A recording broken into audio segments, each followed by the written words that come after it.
What's going on? My name's Eric. You're watching the Flow Bass channel. Thank you so much for tuning in.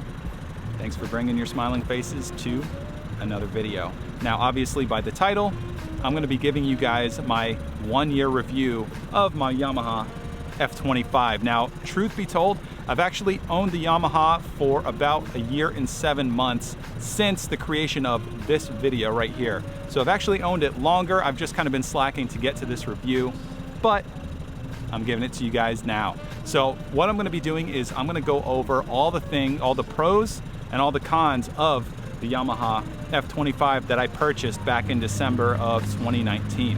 So without further ado, let's get into it.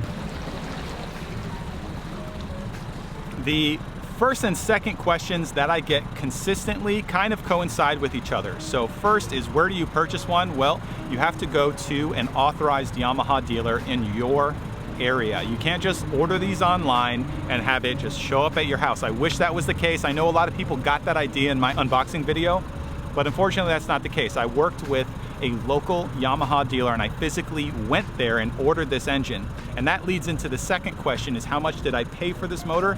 Well, out the door through my dealer, I did a little bit of haggling. I saved a few $100s and I actually paid $3,300 motor plus tax. And that actually leads to the third, it's not necessarily a question, but more of a statement that I have to make based off of this engine and what I paid, and that is the model. This is the F25 SMHC. What that means is it's the F25 model. This is the short shaft. It's a 15-inch shaft, and then it has the manual recoil starter, and it does not have the hydraulic trim function. It's manual, so you have to flip a little switch right here and that'll allow you to flip the motor up for transportation or whatever you need to. So it's the most bare bones model that you can get, and that's just what I can afford at the time. I had that cash in hand. I didn't want to go to my credit union, finance anything. I just bought it outright and I've been pretty happy with it, but we'll get into some of the cons about this that'll kind of lead towards the model that I ordered, not necessarily anything bad about it. Let's get started with the pros of this engine. One, the reliability definitely stands out to me as the #1 pro. I mean, this thing has been absolutely great. Not a single issue. Now, I do have about 200 hours on this. I've done 2 100-hour services so far. I mean, I beat the crap out of this.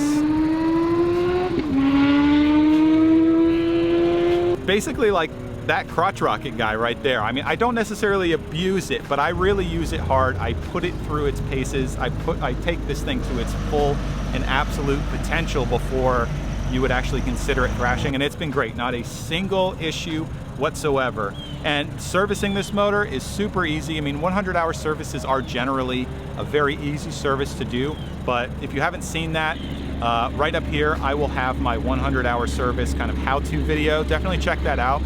Super simple, and with this motor, parts are readily available pretty much everywhere. I mean, I am in Southeast Florida. It's kind of the sport fishing capital of the world, so outboard parts should be readily available, which they are, but even online, they're pretty easy to find. So that's kind of 2 bonuses about this engine. It's very easy to work on, reliable, and actually 3, parts are readily available. We'll scoot under this bridge here, and I'll go over another pro of this engine, which has been the performance. It's a very, very torquey engine. I'm really, really happy with it.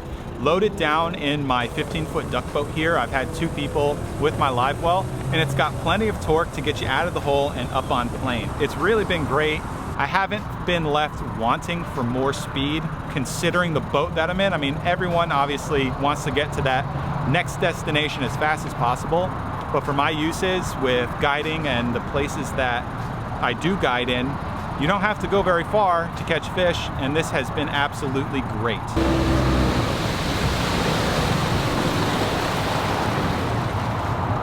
And the performance kind of leads into another pro that I want to talk about, and that's fuel economy. So what I have here is actually a 6-gallon gas tank, and let me tell you guys, I can't necessarily speak to exactly how far you can go because I haven't tried that yet, but I can say I can go about, this is estimated, a very educated guess, about 70 miles on a tank. And that's actually a pretty great distance. So it's very, very fuel efficient. And I mean, for me, when I'm running guide trips, I can go, I want to say about 5 guide trips before I actually have to refill this thing. Now, the mileage doesn't necessarily match up to that amount of trips, but it's because I do have a lot of extra weight in here. But when it's just by myself, 70 miles, no problem. Another pro that I want to discuss is the portability of this motor. Now, I have had to remove it from the boat a few times. I had it on my Tracker 1436 for a little while and had to transfer it to this boat as well. And, you know, all things considered, for a 25 horsepower, I know some of the older ones are actually quite heavy. This one is relatively not heavy. It's about 128 pounds, and it's pretty portable, to be honest. I mean, look at me, I'm skinny. I'm like 180 pounds soaking wet, and I can lift it up, transfer it over without a problem. That's gonna lead to my first con that I wanna talk about with this motor, and that's due to the portability of it. Now, the center of gravity is actually quite high on this motor, and the handles are down low. So when you go to lift this thing up, it's very top heavy. It wants to actually fall forward out of your hands unless you lean back with it on your chest. And it's very, very awkward if you don't have a lot of strength or you're not confident in what you're doing when you go to lift this motor up. It's gonna cause problems, and you could actually end up dumping it out of your hands and having this thing crash on the floor. So moving on to the next and kind of final cons of the F25, they're not necessarily negatives about the Yamaha F25. It's more kind of just hindsight, that things I would have done differently that I don't like about the model that I chose. I suppose I could have waited a few more months and saved up another $1,500 to get a different model with the features that I now wish I had. But, you know, hindsight's 20/20, and my vision isn't the best anyway to begin with. But the first con that I want to discuss is that tilt function. As you can see here, I went and added an aftermarket power tilt function to this engine. It's absolutely a game changer. You gotta get one with it.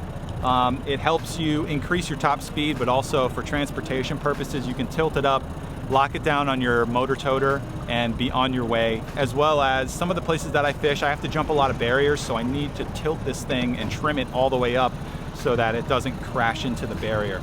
So I really wish I would have gotten one with the power trim, but like I said, hindsight's 20/20. So that's gonna lead into the third thing that I don't necessarily like about this motor.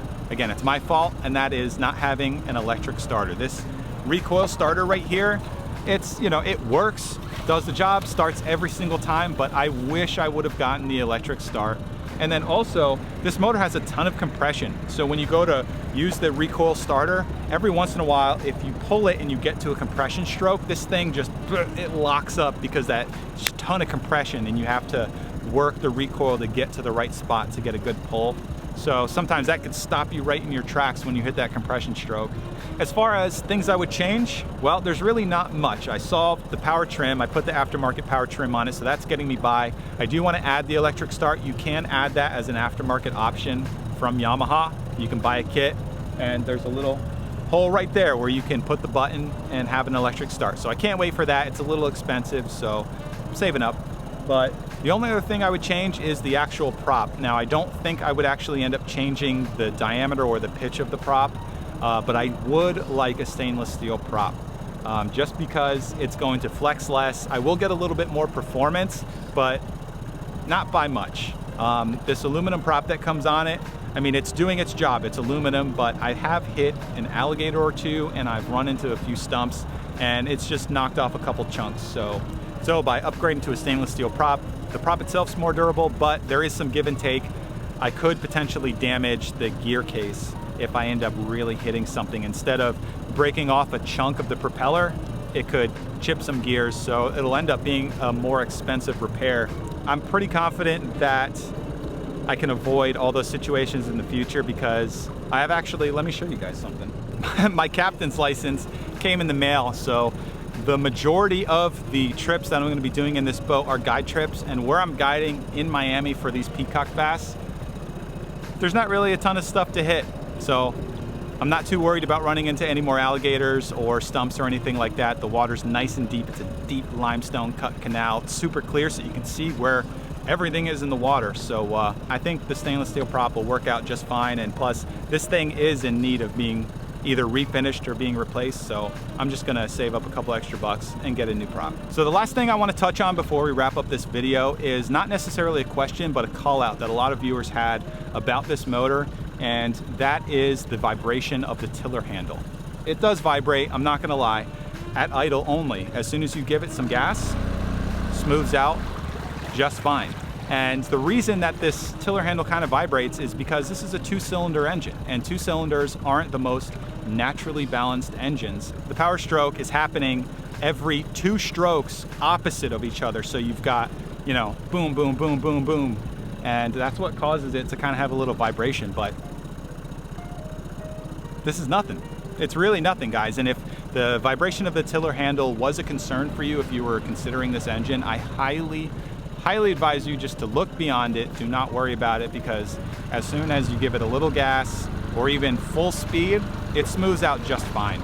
And I really don't think it's gonna be an issue. It's not for me, it really shouldn't be for you. Now that I think of it, there was one other comment that people consistently made, and that is the water that comes out of the weep hole on the F25.